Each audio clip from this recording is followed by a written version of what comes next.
آپ کریں اچھی بات ہے، مگر یہی آپ کی سب سے بڑی ذمہ داری نہیں ہے کہ آپ سوچ رہے ہیں کہ میں سبک دوش ہو گیا. سبک دوشی بیٹیوں کی شادی کرنے سے نہیں آتی. ہاں آ جاتی ہے جب بیٹی کسی اور کی ہو اور شادی تم کرو.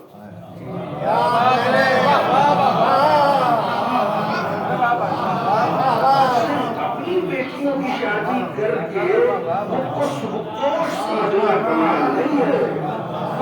کمال تو یہ ہے کہ بیٹی کسی اور کی ہو اور تم یہ سوچو کہ اس کی شادی کرنا میری ذمہ داری ہے. یہ سبکدوشی ہے، یہ کمال ہے، یہ معراج ہے. تبارک الذی بیدہ الملک. خدا کی قسم جی بیچارہ صرف اس ایک ٹکڑے پہ مجلس ختم کر دوں. اقتدار اس کے ہاتھ میں ہے جو برکتوں والا ہے، تمہارے ہاتھ میں نہیں ہے. تمہارے ہاتھ میں کیسا اقتدار ہے؟ تم کس چیز پہ ناز کر رہے ہو؟ کس چیز پہ تم ناز کر سکتے ہو؟ بہت سارے لوگ مشاہر کے اور رائے بریلی سے مجھے نظر آ رہے ہیں. میں خود الہ آباد متعدد مرتبہ آتا رہا ہوں. صرف ان 15 دنوں کے اندر 4 سفر ہے. میں آپ سے ایک سوال کرتا ہوں، کل جو لوگ زندہ رہیں گے ہاتھ اٹھائیں.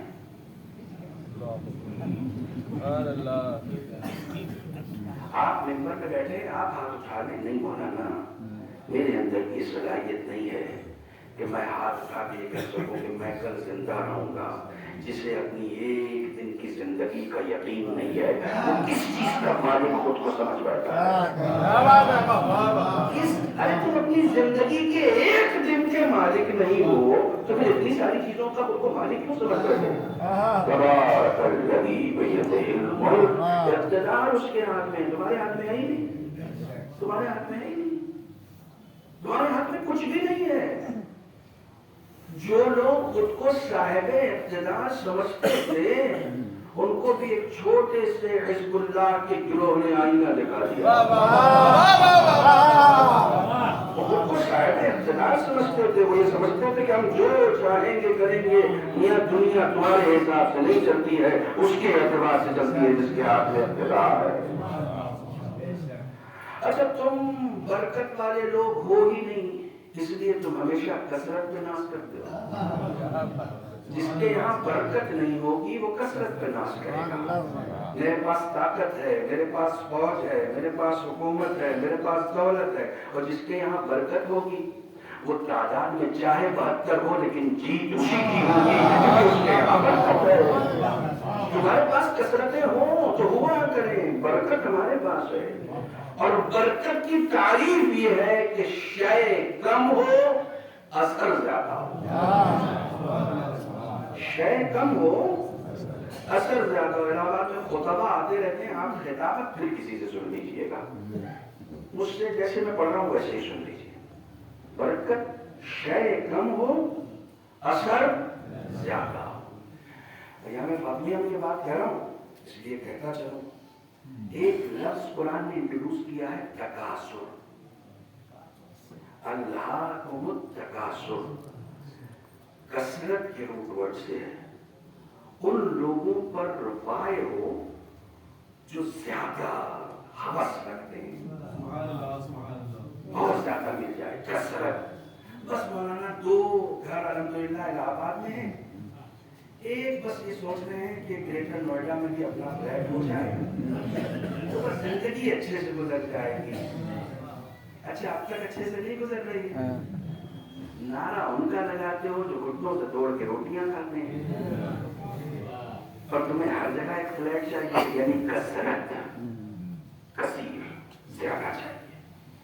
یہ کثرت کا بھی ہوس ہے. معاف کیجیے گا، ہوس ہے. مولانا جب وہ مرے ہیں تو 1.5 کروڑ روپیہ تو صرف اکاؤنٹ میں تھا. میں نے پلٹ کے پوچھا لے کے کیوں نہیں گئے؟ کمانا لے کے کون جاتا ہے؟ تو پھر ایسی دولت کمائی کیوں جو لے کے نہ جا سکے؟ اپنی زندگی کو ایسی دولت کے پیچھے کیوں چھوڑ دیا جو لے کے نہیں جا سکے؟ نہیں سنو، ابو ذر ایمان کے 9 درجے پر ہیں. تو 9 درجے پر ایسے ہی تھوڑی ہے. ان سے رسول کا ایک صحابی کہتا ہے ان کے بارے میں کہ صبح صبح ابو ذر کے پاس ہم درہم و دینار دیکھتے تھے اور شام ہوتے ہوتے ختم ہو جاتی تھی. تو ہم اس سے پوچھتے تھے کہ صبح تو تمہارے پاس اچھا خاصا پیسہ تھا, یہ شام ہوتے ہوتے ختم کیوں ہو گیا؟ تو وہ کہتے تھے کہ میں صندوق میں رکھ دیتا ہوں. صندوق آج بھی بینک کو کہتے ہیں عربی میں. ابو ذر کہتے تھے کہ میں صندوق میں رکھ دیتا ہوں. تو پوچھنے والا پوچھتا ہے کہ وہ صندوق کھلے گا کب کا؟ جیسے ہی مروں گا کھل جائے گا. ہم لوگ پالیسی LIC کی لیتے ہیں, رسول کی نہیں لیتے. ہم لوگوں کی نظر بڑی محدود ہے. ہمارے پاس پالیسی سب سے اچھی LIC کی ہے, جبکہ ہمارے پاس رسول نے اس سے اچھی پالیسی دے دی ہے. رسول کی پالیسی کا یقین نہیں ہے, LIC کی پالیسی کا یقین ہے. انویسٹمنٹ کرنا ہے تو ایسی جگہ کے لیے کرو نا کہ جہاں کوئی کام نہیں آئے گا, تمہارا کیا ہوا انویسٹمنٹ کام آئے گا. ایسی جگہ کے لیے انویسٹمنٹ کرو. اپنے مرنے کے بعد اپنے گھر والوں کی فکر کرنے والا اپنے آپ کو کیسے بھول سکتا ہے؟ تمہارا رسول کے طریقے سے بتایا گیا انویسٹمنٹ مرنے کے بعد تمہارے کام آئے گا. بریکٹ میں سن لیجیے اس بات کو. مدینے میں کسی کی موت ہو گئی, رسول اسلام کو بلایا گیا ایصال ثواب کے لیے. بڑا کاروباری تھا پڑھنے کا. رسول اسلام گئے. اس کے بیٹوں نے 2 کھجوروں کے بھرے ہوئے گودام کے لیے رسول سے یہ کہا کہ سب اپنے باپ کے ایصال ثواب کے لیے ہم فقیروں میں بٹوانا چاہتے ہیں. رسول نے کہا مبارک ہو, تمہارے باپ کو اس کا فائدہ ہوگا, مگر اگر وہ اپنی زندگی میں ان گوداموں میں سے 1 مٹھی کھجور بھی لائے گودام میں خرچ کر دیتا تو اس کا ثواب اس سے کبھی زیادہ ہوتا جو تم کر رہے ہو, کیونکہ وہ اس کا اپنا عمل ہوتا, یہ تمہارا عمل ہے. یہ تمہارا عمل, وہ اس کا اپنا عمل ہوتا. اپنی زندگی میں عمل کر کے جاؤ تاکہ مرنے کے بعد کسی اور کے محتاج نہ رہو. صلوات اللہ